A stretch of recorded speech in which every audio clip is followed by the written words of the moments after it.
Hello there, Clay Harper here to answer a question I got on a blog post that I did a little while back called How to Use Lead Scoring. In this blog post, and I'll link to it in the bottom if you want to check it out, a question that people have a lot when they purchase Infusionsoft is, how do you do lead scoring? Lead scoring sounds cool. How do I tell apart different people in my list based on behaviors they perform? That seems like a very handy thing to do, and it is. I do like to suggest that sometimes people jump into it a little bit early. It's easier to score people based on the milestones they achieve in your process when you really have a nailed down process. You really have to have your process figured out. What are the milestones? Then you can tag people who have achieved those milestones. But I do give you an example and an explanation in this blog post of how, if you are going to start and you are a little bit newer, or maybe you have part of your process in place already, this can work. How can you begin to use lead scoring? And so today I thought I'd actually do a little video here to show you how to do it. So let's take a look. In this blog post, we're going in this video to show you how to lead score your list based on the contacts clicking links that you send them in emails. And so here we're going to download a campaign to start that called Track Email Engagement Campaign. We're going to show you how to tag people when they click on links in your email. And then we're going to configure lead scoring so that their lead score increases should the person click on your links. And this is going to actually utilize a cool campaign process where you're going to restart a campaign every time someone clicks. So let's say you're sending a bunch of emails out once a week or something, and someone's clicking on all your emails. Well, they're going to, every time they click, they're going to basically restart a clock that's going to label them as a hot lead or move their lead score up all the way to the top, 5 flames. That's what this will do. But if they should click once but then not click, every month that goes by is going to reduce their score. This one's going to be pretty simple. It's going to be hot, warm, and cold. So it's going to go from 5 flames to 2.5 flames to 0 based on the time that's gone by since they last clicked. So let's take a look. So we're going to jump in to Infusionsoft. We're going to go to the campaign builder. And normally you would go to Browse Campaign Templates to get this specific campaign. Again, the title is Track Email Engagement. And this is kind of a handy one. You don't just have to do it for any link click, though that's what we're going to show you here. You could do it off just pertinent link clicks, or how long has it been since the person viewed one of your videos. You could get a little more specific with it. This is kind of a very versatile campaign, depending on what you're doing. So let's dive in and take a look at it. This campaign utilizes something that in the business we call perpetual motion, or I call it that anyway. It's really cool. What it does is the goal to start this campaign is the same as the goal to end this campaign. And there's actually a little bit tighter and safer of a way to build this. Abe Kashiwagi did a cool video. I'll probably link in here too about how to do this a little bit safer, but this does work. Basically, the starting goal here is a tag goal.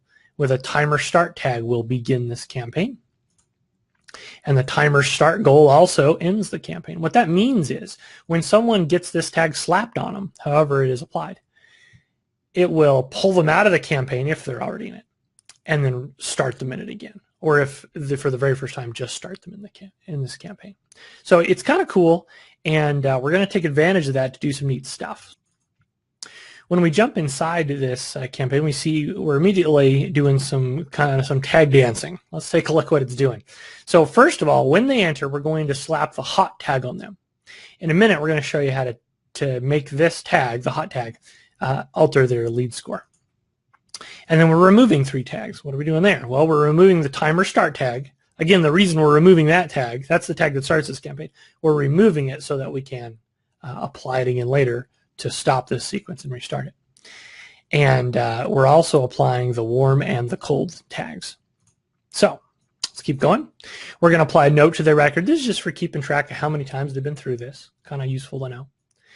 And then it's going to wait 30 days. Now, after those 30 days, it's going to actually apply the warm tag to them and remove the hot tag. They're not hot anymore. It's been a month since they've clicked on one of your emails. Because remember, if they had clicked, it would restart the timer and they'd have the hot tag again. You know, they would start at the beginning of this process. So they have the warm tag, we're removing they have the warm tag, we're removing the hot tag. After another 30 days, we're going to apply the cold tag to them. They're cold now. It's been 60 days since they've clicked on a link in your email. And then we're removing the warm tag. And then they're going to retain that cold tag kind of forever on, is the idea there. Gotcha. Now, this campaign only works if you are applying this tag, the timer start tag, to every link in every email that you're sending out. And again, it's kind of up to you if you want to be all super strict like that. Every blasted link needs to get that tag. Or if you just want to apply that tag to the pertinent links. Kind of up to you. It's, again, very versatile. But let's take a look how we would apply that tag to someone who clicked. So, you know, let's say if this is a sample campaign, a sample email, and a sample campaign. We would take a look. In any given email, you're going to have different links to different places. So what we're going to do is we would, you know, take a look at highlight some words, you know, make that a link. Say we want to send them to your blog or something. Well, we'd go over to Be Automated Blog, copy that link, paste it in here, and you know, you could press insert link to make it a link. But we want to apply a tag when they click on this link. So we'd say apply tag. The timer start tag is the one that hits that stopwatch to say, cool, they're hot again. They just clicked. Then we'd say done, and there it is. Insert a link. Now, we probably, again, how I'm suggesting this is you would want to do that to every one of your links. Any link that you have, you would want to apply the same tag, the timer start tag, to that individual when they click it. Cool. All right, so that's great. We are applying. So, you know, any link they click in here, that's going to restart that stopwatch and say, cool, they're hot again. And they have to go a full month of not clicking on anything for them to go warm, 30 more days to go cold. All right. Let's take a look at how the lead score component of this works. So we're going to jump out of the campaign builder. Going to go to settings up here, CRM settings, and scores to affect lead score. Now, with lead scoring, there's a lot of flexibility here how you go about doing that. Basically, you decide what your score is out of. Here, we're going to say, I like to keep this simple. Don't make like 50 points. Okay, stay with 3, 5, 10, maybe somewhere in there. I like to start easy. Just 5 points equals 5 flames. That's how Infusionsoft does lead scoring. They're flames next to the contact record. And we decide what gives them a point. And 1 point equals 1 flame. 5 points gets 5 flames. So down here, we're going to say, what's the criteria for adjusting the lead score? If the contact's tags contain, just kind of read the sentence, if they contain the hot tag. If the individual has the hot tag, I'm going to have that increase it not 1 point, but 5 points. And 5 points equals 5 flames. So that's turning them up all the way. Okay. And then I'm not going to bother making it expire. Usually you make your lead scoring criteria expire because the longer that goes past the event, the less indicative it is that they're doing good, right? But in this one, I'm actually causing it to expire on its own because in a month that tag's going to be taken away and they're going to lose their points. Gotcha? So in here I'm going to say they also get points if they have the warm tag. And I'm going to make that worth 3 points. Oops. You can also make things worth negative lead score. It's kind of cool. But basically, you know, they would lose their hot tag of 5 and they'd get their warm tag. And again, I'm going to say no expiration because it has its own expiration. So they would go down to 3 points and 3 flames. Okay, I'm not actually going to make cold affect it, though you could have cold be negative lead score points. It's kind of fun. I did lastly want to show you guys real quick. If you go to the activity, you don't have to use just tags in Infusionsoft lead scoring. You can also do activity, you know, there the contact's activity contains, and you have some choices. If they unsubscribe, you could cause that to be negative on their lead score. If they open an email, just open it. They don't click, they just open.